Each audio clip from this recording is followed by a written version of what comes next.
to the Citizen channel. Hope you're all staying safe and well on another episode of I Didn't Know That. I'm going to have a look at the Aston Villa programme. We'll forget about the game. Tend to be doing that a lot these days, and have a look at what's inside the programme that might be of interest, or check out any facts and oddities within it. Of course, the game took place on the 21st of December 2024, 12:30pm kickoff. Yeah, it's a nice cover, a mix of old and new. Villa, you've got, of course, got the new on it, and you've got in the background some older players, managers, officials, etc., etc. People like Saunders.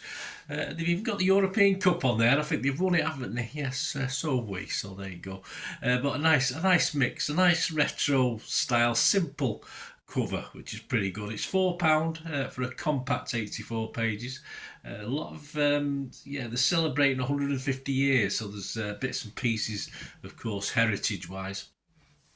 And in the back, there'll be some pictures up there. They've got a couple of sheets of actual stickers that you can actually, for the kids, or even the adults who like stickers. So I like those sort of things. That's a nice little thing inside the programme as well. Right, what do we find? What do we know, or what didn't we know, or what do we find out about Villa and City? Well, the big picture looks at the very first Premier League game between City and Villa at Villa Park. It was the Villa Park one, April 1993, which was a 3-1 win.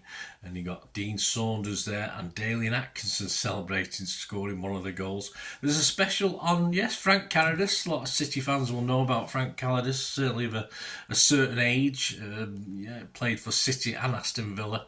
He was, of course, disappointed to miss out on City's 1970 League Cup victory over West Bromwich Albion.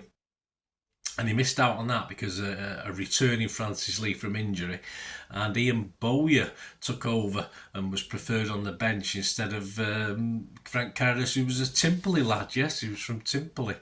And then he was an unused sub for City in that disappointing my very first trip to Wembley in 1974, defeat to Wolves, of course, in that. But then, of course, with Villa, he did make it into the Villa final lineup just a year later after that 74 Wolves game, a 1-0 win over Norwich.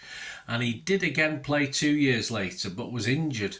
They actually had 3 games. He played against Everton, and the first game at Wembley ended in a draw. The second game was a draw. And eventually they won the second replay at Old Trafford 3-2, but by this stage he'd picked up an injury, so he missed out on that one. And Saunders, on leaving City, of course, that season 74 had come back in for Carrodus to take him over to Villa. One standout task he had for Villa over the time that he was there was playing European football.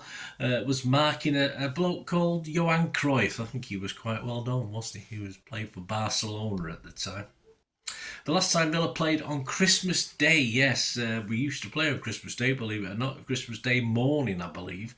Villa Park was the 25th of December 1951. It was a 3-3 home draw with Wolverhampton Wanderers. Apparently, they played Wolves quite a lot on Christmas Day, and then Boxing Day. They used to sort of end up playing the same team twice over 2 days normally. And their last ever Christmas game was a 1-0 loss at Roker Park in 1956. I checked this for City, actually. It's not in the programme, but I thought I'd just check it for City anyway. And our last Christmas Day game was 1957, a 2-1 loss at Turf Moor to Burnley, with Fagan scoring our goal. And interestingly enough, the season before was our last ever game at Main Road. Fagan has scored again, and a 3-1 home loss to Bolton. So I just thought that wasn't in the programme, but I thought I'd obviously work a little bit extra and find that out for you. What did we know, or what didn't we know about Villa? Of course, we got new sponsors this season. You got Betano, a Greek betting company. They've taken over from another betting company. Of course, BK8 was their sponsor last time. BK8's deal was worth £8 million a season approximately, and Betano will now have a 2-year deal making Villa about 40 million, so about 20 million a year, so not a bad increase for them. Of course, with European Champions League football as well, they could probably claim something for that. And sleeve sponsors are still Trade Nation. I think they're there now for still another season and a half, up to 25-26 season. And when they took their initial sponsorship out, it was about 2 million a season, so it'll still be around perhaps a little bit more than that, but they remain, Trade Nation remain their sleeve sponsor. Interesting enough, I said about the 150 years. What they're doing all this season, because it's the 150 year celebration, they're actually making the West Ham game, an FA Cup match, on the 10th of January 2025. That's been allocated as the club's dedicated 150th anniversary match, because the first ever recorded game for Aston Villa took place in January 1875. That's not bad, is it? A real historic milestone for the Villains. And latching on to that, yeah, they had a little column called, this is an interesting one, called Legacy Numbers. And if you watch the cricket, I think it's a cricket, and the players have a number on the shirts, don't they? And it's obviously what their appearance for England. So, you know, he was the 600th guy to appear for England and all this sort of thing. Well, I think this legacy numbers is a similar idea. I'd be interested to see it done for City. Gary James, are you there? Do something like this for City. It'd be quite interesting. Villa give the players numbers in order of appearances. So I'd assume the very first competitive game, it went on order of numbers, so the goalkeeper would have been number 1 and the right back number 2, etc. I can only assume that. I don't know for sure. It's not too much detail on the page itself. But of course, Frank Carrodus, who we mentioned before, he's actually number 569. So in theory, he must have been the 569th player to make a debut for the first team, for Aston Villa's first team. And if you think of David Platt's on there as well, he appeared 13 years or so later, and he's number 653. So if you take one from the other, you get about 84, don't you? So he's the 84th player after Frank Carrodus to make his debut for Aston Villa. In 13 years, 84 sounds about right, doesn't it? So I'm assuming that's how they do it anyway. But I'd love to have the time to do it for us, and of course, but better men than me, i.e., people like Gary James, probably has a better knowledge than I can. I could cobble something together, but as to its authenticity, I'm not too sure. But it'd be interesting, wouldn't it? It would be interesting. So, like, if we sign a new player, yes, this is number 822 in City's history, or whatever it works out to be. So, but quite an interesting thing. Legacy numbers. Have a think about that one, guys. Let me know what you think. No Rush for Subs is an interesting article. Yeah, subs were first introduced in the 1965-66 season, and Villa themselves didn't use one until their 10th game of that season. They used a sub in the 10th minute when the centre forward got injured. Yeah, it was interesting because subs, of course, were not seen as tactical in those days. They were just a necessity to cover for an injury. Now, I'm fairly sure they were used tactically, but again, without looking too deep into it, at that stage in the 60s, I think it was just if someone got injured. In fact, Villa that season played 48 games in total, competitive games in that season, and they just made 11 substitutions. So as I said, it's for me, in the old days when you didn't have subs, of course, you had to play on with 10 men, or a player would limp on and play the game, and then the subs were introduced. But basically, as I said, I don't think it was tactical. It was just the fact of having a sub on. You'd have to change things around, of course, because Villa in this very first game lost the centre forward, and their substitute was a midfielder. So the manager then has to switch tactics. Of course he does. But interesting enough to say, the subs is just compulsory now. It's not just injuries, it's tactical as well. But obviously in those days it's purely an injury thing. So just quite an interesting little piece, makes you think about it. And finally, before we go, anything on City we didn't know? Not really. Just looks back at old games, last year's game, etc., our key players.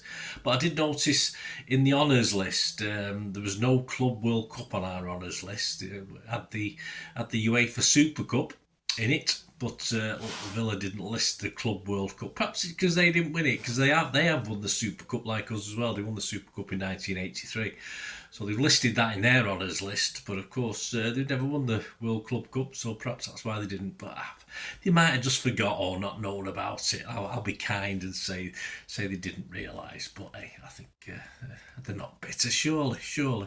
Anyway, there you go, guys. Hope you enjoyed this little I didn't know that City against, or City at Villa, 21st December 2024. Let me know any thoughts. As I said, I've thrown in a couple of things there of interest. Let me know your thoughts as well. It'd be great to hear them. And please, if you do like what I try and do on the channel, please keep listening, and you'll find out how to contact me through my various socials, and also ways of supporting the channel going forward if you'd like to do that. Thank you. I hope you enjoyed the feature, and yeah, if you can support me through the subscription, if you can subscribe, guys, that'd be wonderful if you've not already done so. We do actually have memberships at the moment, just 99p a month, so you get access to all my city stuff, including all the history vlogs, dozens and dozens not been published yet that you get immediate access to, and every time I do a edit and do a vlog, you get immediate access to it as well. So you can have a copy of scripts as well if you want any hard copy of the sort of things I do on matches and teams and managers and players, etc, etc. So if you can join the membership, that'd be wonderful. We do have sponsors at the moment. Piat 6505 are our current sponsor. They have a little eBay shop, so if you check in the comments section, there's a link there to the shop. They sell movie posters from the 90s and 2000s. They sell DVDs, some classic Hollywood movies, some classic foreign language ones. And if you do see anything you fancy on there, if you do place an order, just mention me, just say Bernard sent you, and you automatically get 10% reduction in the cost of your order. So fill your boots, guys, and my thanks to Piat 6505. And yeah, if you want to support the channel just by watching the ads, that helps. Watch the ads, let them play through while you just have to check your phone or something, let it play out. And of course, if you follow any of the links, that always works as well. If you follow a link to one of the ads and you fancy something, I've done it myself. I've followed a link and actually purchase something from another organisation, but it can happen. It can happen. Not all ads are stuff you're not interested in. And of course, if you can give us a like, guys, that's be absolutely fantastic. All likes are much appreciated. Anyway, thanks for watching. Until the next time, of course, I only ever ask one thing, don't I? Please, I ask you all to stay safe, especially you Blues. Until the next time, come on, City. Bye for now.